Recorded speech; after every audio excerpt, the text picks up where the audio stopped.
Guys, Chad here, Adventure 101. Welcome back to the channel. Today we are on part 2 of the quarter panel install on the driver's side of the 4Runner. Let's get into it.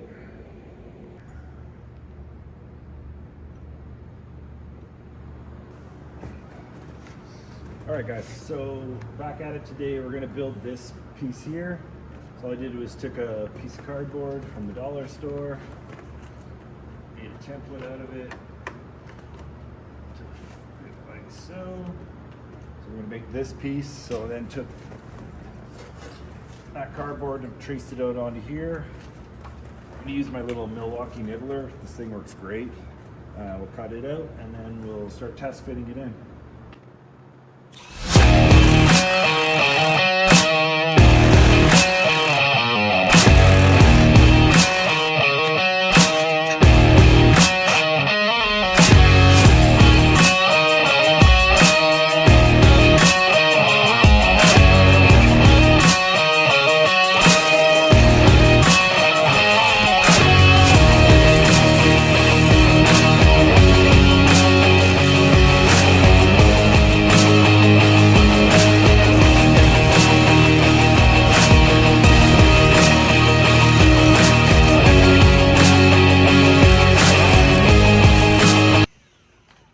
Basically a rough piece. I kind of let the nibbler get away from me there, but that's all right. We're going to weld that up anyway.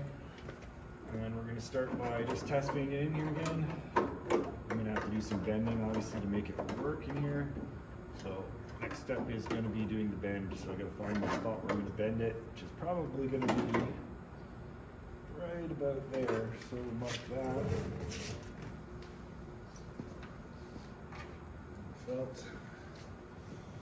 We'll mark that, and then we'll take it over to the vise and we'll just hammer it until we get bending. So I figure I'll probably start bending it for about, probably start bending it right here. And then we're going to look to have a finish bend down there. Let's see what we can do. Now made our template piece. I didn't film the whole thing because it was back and forth a lot with the vise and grinding and cutting, trimming and whatnot, but basically I've now cleaned this surface. I've got rust mort on it, and then I put in, so I'm using rust mort, and then turns rust into carbon steel, and then some cold zinc weld through primer, so that we can protect the backside. Painted the backside of our panel as well, and basically we need to slide it in, get it back in its spot where we want it, and we'll clamp it all down and then start welding it.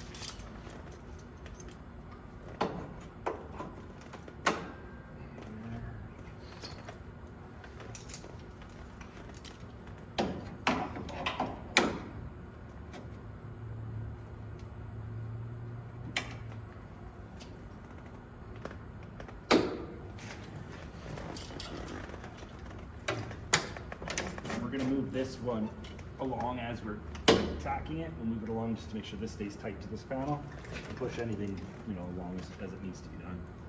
But basically, that's how it fits. And then any adjustments I need to do on this lip, I can do with the clamp after it's all welded on. I'll just slowly work it. But right now, it's sitting pretty good lined up where it's sitting. Yeah, that's where we're at. I'm going to start tacking it up.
I need to sandblast this area anyway, because I want to sandblast in here and all the back.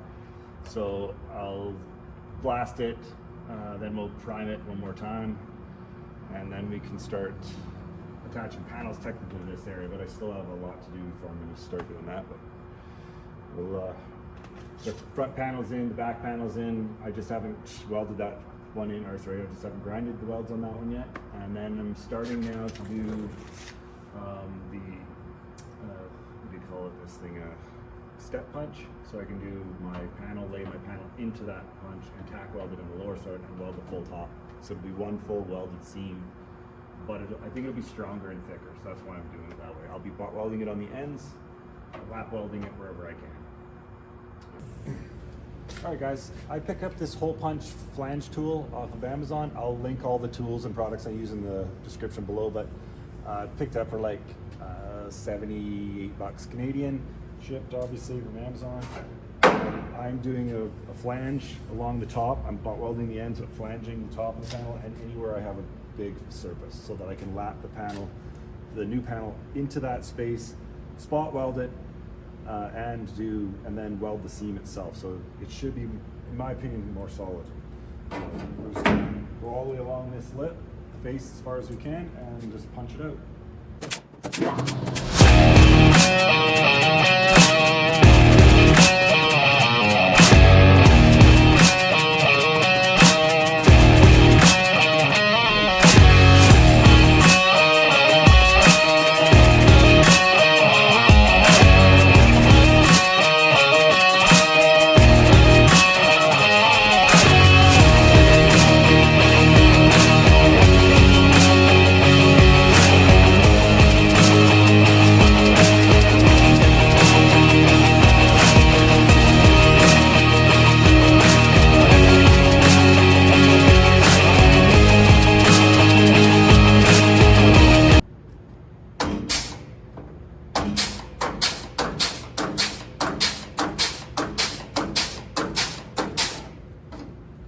That. Now I have that little step down. You can go over so you can see it. So it just makes this little, that little ledge. So there's a little drop now. So the panel will then sit into there. And I can now weld spot welds along here and then weld solid along where the seams join. But worked pretty well. On to the next thing. All right, so I started putting the panels on it, test fitting them. And originally I was going to keep this part of the inner tub. I think I'm going to drill it out now and I'm going to raise it up. Now I'm thinking, my thoughts is I'm going to cut this off here and then move the panel back so I get my exact opening to sort of factory. And I might lose the actual, the outer part of the tub. So these pieces here.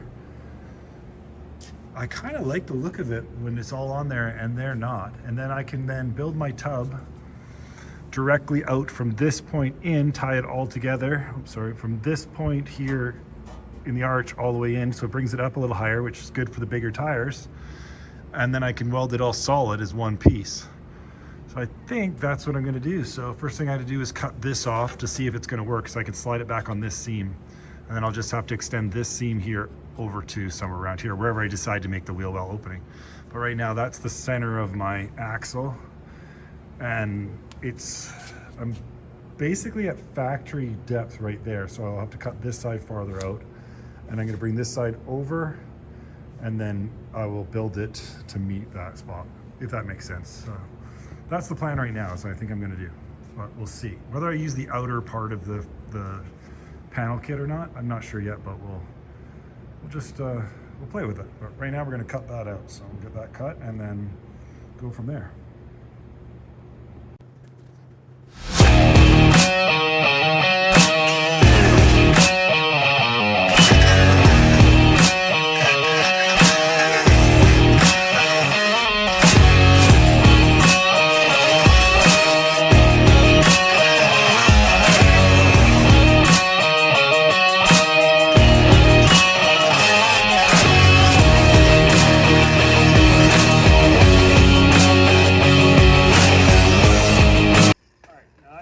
Allow me then to push this panel to line up with this bit this way, filling to this point. Whether or not I keep this point, I think I'm probably going to cut it off here when I remove this inner tub. And what I probably do is just undo all the spot welds on the inner tub and raise it up, possibly. If not, I'll just bend a whole new piece and make a new piece, which might actually be easier. Just cut this one right out, drill it out, remove it. So that's what we're going to go for now. So now I can test fit the panel back on and see how it looks.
Fitting it, just trying to see how it'll lay out.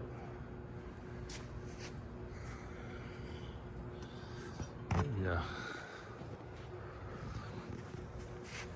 The body line, I don't know if you can see it. I need to go this side. Oh, there you go. Now you can see it. It's lining up there good. There's still a lot of adjustment in this area here on both ends. And I think it's because this edge on their panel is so crisp in, whereas the factory one kind of more rolls up. So I think I got to straighten this line out, which will then stretch this panel out to give me my gapping I need up there. And again, this gapping's not right here either. I'm just test fitting, trying to get a feel, but I kind of like the clean look of this bed line without the wheel arch in it. Let me know what you think in the comments. Hey guys, this is where we're going to leave off part 2. The quarter panel is now roughly installed. We're going to now do our detailed trimming to fit it. I've already worked out the lips on each end now, so they all line up really good. Stretch the panels a little bit. So next episode, we will cut these to fit. We will screw them in place, not tack them in place. Might weld the seam joining the two panels there. And then we'll take it back off, strip the rest of the wheel well, sandblast the inner tub the best we can, clean it up, prep it all, spray it with weld through primer, same with the backside, and then we can start tacking this panel on. So stay tuned for part 3. Thank you for watching.